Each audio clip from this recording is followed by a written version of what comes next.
शादी से पहले भी तो जॉब करती थी, तो अब क्यों नहीं अम्मी? मेरे मरने के बाद अपनी सारी मर्जियां पूरी कर लेना। मेरे जीते जी मैं हर बुरी बात पर तुम्हें टोकूंगी। मैंने अमर से अभी तक कोई बात नहीं की और ना ही मौका मिला है। तुम्हारे लिए जबान को बंद रखना ही बेहतर होगा। कोई आपसे आके कुछ भी कह देगा, आप उसकी बात पे यकीन करके अदालत लगा लेंगी। आवाज ऊंची करके सच को दबाने की कोशिश मत करो। मैं तुम्हारी माँ हूँ और मुझे ये पूरा हद पहुँचता है कि मैं तुमसे पूछूं और तुम्हें बताना पड़ेगा कि तुम कहाँ गई थी। अम्मी आपको मुझ पर यकीन नहीं है? लड़कियों पर अंधा एतमाद नहीं किया जाता। एतमाद जैसा भी होता है या नहीं होता। मैंने नुज़रत से बात की, वह अमर को बुला के पूछेगी कि असल मामला क्या है। क्यों किया आपने ऐसा? वो ये नहीं समझेंगे कि 4 दिन भी आप मुझे नहीं रख सकी। बहुत समझने लगी हैं। बिहारी बेटी बोझ ही होती है, कोई समझे या ना समझे। पता था मुझे, इसीलिए एक जॉब के इंटरव्यू के लिए गई थी। बुला लेंगे 2 दिन में मुझे। वो क्या ताबीर, तुमने इतना बड़ा फैसला मेरे मशवरे के बगैर ही कर लिया? ये कोई इतना बड़ा फैसला नहीं है। शादी से पहले भी तो जॉब करती थी, तो अब क्यों नहीं अम्मी? तब की बात और थी। अब तुम घर से बाहर अपने शौहर की रजामंदी के बगैर नहीं निकल सकती। कौन सा शौहर अम्मी? इसने जेल से आके मुझे एक फोन भी नहीं किया। हो सकता है वो भी यही सोच रहा हो। चलो मुझसे नाराजगी थी, आपको कर लेता। पता नहीं हकीकत क्या है, अब ये तो नुज़रत ही बताएगी। अम्मी आपने बिल्कुल अच्छा नहीं किया नुज़रत आंटी को ये सब कुछ बता के। पहले ही तुम्हारी बात मानकर मैं पछता रही हूँ। मुझे तो फौरन जाना चाहिए था वहाँ। अमर के तो पछता तो मैं रही हूँ अम्मी, आपकी बात मानकर। ये तुम्हें क्या हो गया है? तुम तो मेरे सामने बात भी नहीं करती थी, ये सख्ती कैसे आ गई तुम्हारे लहजे में? गलत करती थी ना अम्मी, पहले ही अपने राइट के लिए बात करनी चाहिए थी आपसे। स्टैंड लेना चाहिए था खुद के लिए। मेरे मरने के बाद अपनी सारी मर्जियां पूरी कर लेना। मेरे जीते जी मैं हर बुरी बात पर तुम्हें टोकूंगी, ये मेरा फर्ज है। अम्मी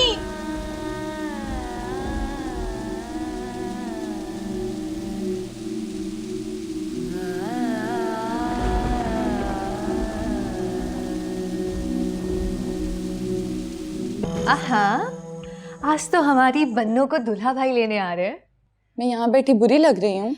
सच बताऊं आप भी बहुत बुरी लग रही है। बहुत बुरी हो। आखिर बहन किसकी हूँ? लगता है मेरे भाई का फोन आ गया। फोन दो मुझे। ऐसे कैसे दे दूं? आप पहले मुझे वादा करें कि आप जाने से पहले मुझे पिज्जा खिलाएंगे। बात करने तो क्या सोचेंगे वो? नहीं, ऐसे कैसे बात करने दूं? आप मुझे पिज्जा मंगवा के दें, नहीं तो मैं अहमद भाई का फोन उठा के उन्हें कह दूंगी कि आप रास्ते से लेते हैं। कितना बुरा लगेगा। बीर की बच्ची फोन दे मुझे। नहीं। अच्छा, आप वादा करें कि आप मुझे पिज्जा खिलाएंगे। अच्छा ठीक है, वादा। हाँ, सही से रखे ना वादा, पक्का वाला। अभी अस्सलाम वालेकुम। मैं रुबाब बात कर रही हूँ और एक बात मेरी कान खोल कर सुन लो। अगर तुम माँ बेटी ने अमर को राम कर ही लिया है ना, तो उससे हमारे मुतालिक कोई बात करने की जरूरत नहीं, समझी? मैंने अमर से अभी तक कोई बात नहीं की और ना ही मौका मिला है। तो मिल रहा है ना मौका? मिल जाएगा तुम्हें मौका, लेकिन तुम्हारे लिए जबान को बंद रखना ही बेहतर होगा। जी। वरना मेरे पास भी उसे बताने के लिए बहुत कुछ है और सच झूठ का फैसला तो बाद में होता रहेगा। आप ऐसी बातें मत करें। मैं तो अपनी माँ को मजीद दुखों और सदमों से बचाना चाहिए तुम्हें। समझदार को तो इशारा ही काफी होता है।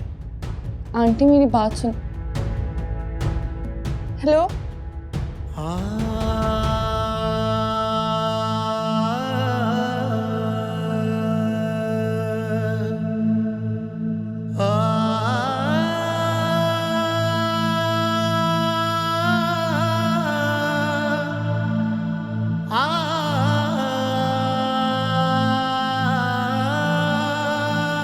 अबीर। जी आपी। मुझे एक बात तो बताओ, तुम खुद को बहुत चालाक समझती हो या हमें बेवकूफ? क्या मतलब? ये कैसा सवाल है?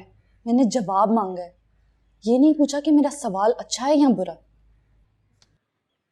मैं समझी नहीं आपी, आप क्या कहना चाहती हैं? लग तो नहीं रहा कि जो मैं कहना चाह रही हूँ वो तुम्हारी समझ से बाहर हो। सीधी तरह बताओ, क्या चल रहा है तुम्हारे अंदर और घर से बाहर? आपी आज अचानक से फिर मैं कैसे मशकूक हो गई? मशकूक तो तुम पहले से ही हो और अब आहिस्ता आहिस्ता खुलती जा रही हो और बाहर की बातें तुम्हारे घर आने से पहले ही घर पहुंचना शुरू हो गई हैं। आपी क्या मतलब है? कोई आपसे आके कुछ भी कह देगा, आप उसकी बात पे यकीन करके अदालत लगा लेंगी और मैं मुल्जिम की तरह आपके सामने पेश हो जाऊंगी? बस कर दें आपी। आवाज ऊंची करके सच को दबाने की कोशिश मत करो। खुदा के लिए आपी, प्लीज खुदा के लिए। मैं कह रही हूँ बीर, आहिस्ता बोलो। मैं नहीं चाहती कि तुम्हारी ये सब बातें अम्मी के कानों में जाएं, जिसे सुनकर एक माँ को अपनी तरबियत पर शक होने लगे। और उनकी तबीयत ऐसी नहीं है कि वो तुम्हारी ये सब बातें सुनकर सरवाइव कर सके। आपी, आपको ये सब बातें कौन बताता है? कोई आया था क्या? हमारा आई थी क्या? चलो शुक्र है तुम्हारी याददाश्त तो वापस आई। आपी, जो सच था मैंने वही बता दिया था उसे। किस टैक्सी ड्राइवर को इतना जानती हो कि उसके साथ खुशगपियां लगाओ? मैं तो नहीं जानती। जो कुछ भी है आपी, मेरा ऐसा वैसा किसी से कोई चक्कर नहीं है।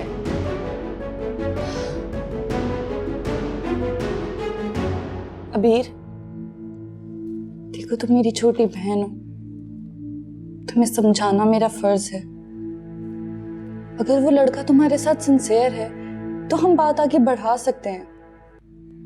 मुझे तो सच बता दो। आपी, जो सच था मैंने वो बता दिया आपको। अबीर, अबीर, ताबीर, अरे ताबीर बेटा, कहाँ हो तुम? जी अम्मी, जी। ये बताओ, उससे अहमद से राब्ता हुआ? नहीं अम्मी, कोई फोन नहीं आया।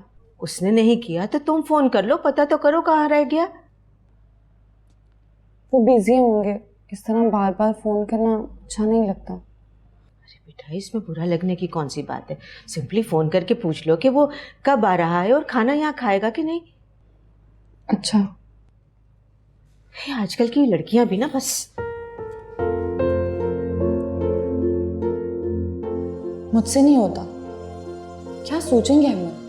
जाने की जल्दी पड़ी, उकता गई है यहाँ के माहौल से।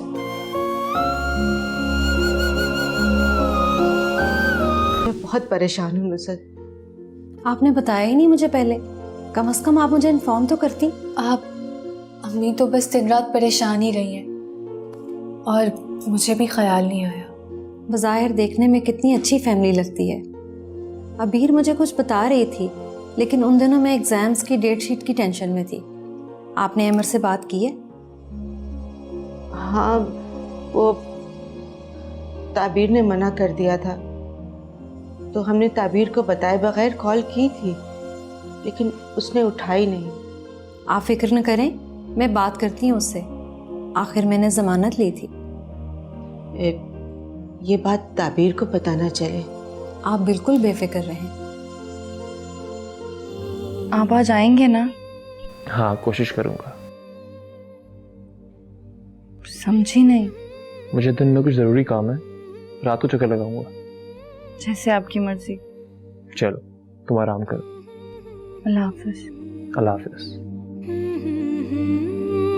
कितनी लकी हूं ना मैं, अम्मी पहली चाय बना चुकी थी। बच जाती हूँ मैं काम करने से। वैसे किसका फोन था? किसका हो सकता है? अहमद भाई का। तो पूछ क्यों रही हो?